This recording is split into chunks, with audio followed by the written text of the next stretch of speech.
My parents take me to court to get my heart and save my adoptive sister. The judge uses advanced technology to extract our memories. A jury of 100 people decides the verdict. If my parents win the case, my organs will go to them. They think I won't dare to show up for the trial, because they think I'm evil. However, everyone is overcome by tears when they see my memories, and the truth of what happened. I stepped up to the platform to stand on trial. On the large screen before me, comments flooded in real time. She's the first person brave enough to stand on trial. Criminals will only surrender in the face of irrefutable evidence. The show's about to begin. Before we started, the judge gave me one final warning. Defendant, are you aware of the trial process and understand its consequences? Are you sure you want to go through it? If I were found guilty on trial, I would be euthanized on the spot, and the ownership of my organs would go to my parents. Then, they would be able to use my heart to save Susie Jones. Over at the plaintiff's seat, my biological parents glared at me in disdain. They were so certain that they would win this trial. I couldn't understand why. I was their biological daughter, yet they had spent years tormenting me, loathing me, and hurting me. Now they even wanted to rip my heart from me. There were plenty of times when I suspected that Susie was their real daughter, not me. Right now, she was seated beside them, a mask and sunglasses covering her face so I couldn't see her expression. I closed my eyes and took a deep breath, then looked at the judge with determination. Let us begin. The judge turned to the plaintiff's bar. Plaintiffs, are you aware that the trial— Before he could finish, Mom interrupted shrilly. We are her parents. How could we possibly lose this case? Just hurry up and get this over with. Susie doesn't have time to waste. And so the trial started. The first charge was brought against the defendant: refusal to fulfill her familial obligations, neglecting her bedridden father, and selfishly indulging in a decadent lifestyle. On the screen, my mother wiped tears from her eyes as she described the details of the charge. Our family was not well off. My father worked tirelessly to put me through school and college, yet when he fell gravely ill, I refused to see him, using the excuse that I was busy with school.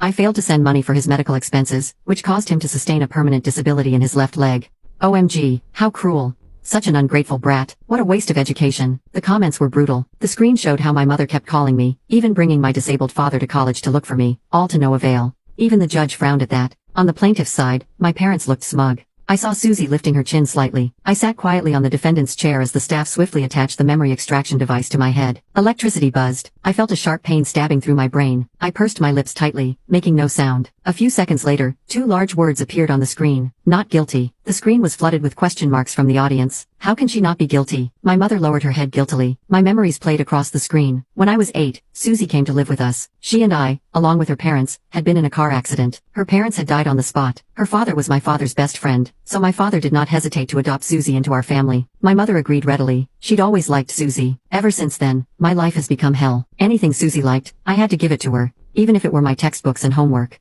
I hadn't wanted to. The teacher will scold me, I protested. My father slapped me across the face. She just lost her parents. What's such a big deal about you giving up a notebook to her? Before our final exams that year, Susie took a liking to all the pens I owned. I refused to give them to her. My father grabbed a broom and beat me with it. You heartless, selfish girl. What's the big deal about these pens? Give them to Susie. As I screamed in pain, my mother hugged Susie and comforted her while she cried. It's all right. I'll buy you brand new ones. Eyes red, Susie said, but those pens look like the ones my mother gave me for my birthday. Shaking, I gave her my entire pencil case. Stop hitting me, I cried. Take them. Just take them all. I don't want any of them. I did not attend my exams that day. When I failed every single paper in my final exam, I was forced to drop out. You're too dumb for school anyway, my father sneered. Turning to Susie, his eyes softened. Susie's different. She's always been at the top of her class. I was the one who was always at the top of my class. My parents had always ignored how well I did in my studies. Soon, my mother got me a job in a factory. Work hard and make sure to send money home on time, she told me. Susie's tuition fees aren't cheap. Every word out of her mouth was about Susie. She ignored how I was pale from the pains of my first menstruation, and the red stains on my pants. Working in the factory was exhausting, but the library there contained damaged textbooks and old discarded books. I would run to the library during my breaks to read and study.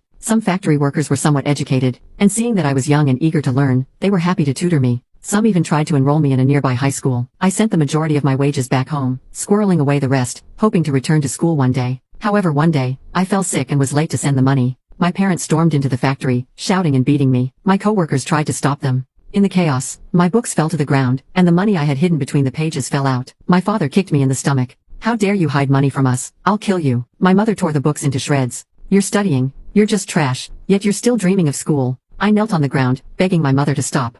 Please, Mom, don't do this. These aren't even my books. I had to borrow them. My father slapped me. How dare you talk back? Your mother can do whatever she wants. You're wasting money on nonsense instead of using it where it matters. They tore my books apart, threw them into water, and stomped on them. They searched my dormitory, taking all of my money. They left nothing for me. Before leaving, my mother snarled, "If you have so much free time, go get another job. Susie needs money for her extracurricular classes." I had nothing left. My parents, entirely focused on Susie, never stopped to think about how I would eat or clothe myself without any money. The books were utterly destroyed. I couldn't return them, so I had to take on part-time jobs to earn money and pay back their value. One of the jobs was at a construction site, doing odd tasks and manual labor. It was even more grueling than the factory. One time, I dropped a whole bucket of cement because it was too heavy, and I was weakened from my menstruation pains. The foreman shook his head when he saw this, and told me that I shouldn't work there anymore. I fell to my knees and begged tearfully, "I can do better. Please give me another chance." The foreman sighed and tried to help me up, but the cement had dried quickly, trapping my foot. In the end, the workers had to use a hammer to break the concrete apart, injuring my foot in the process. I was still let go from the job, but the foreman gave me another $300 out of pity. He told me to go see a doctor for my injury and get some decent food to nourish my frail body. I limped away. The money was hard-earned, and it was my birthday, so I wanted to treat myself.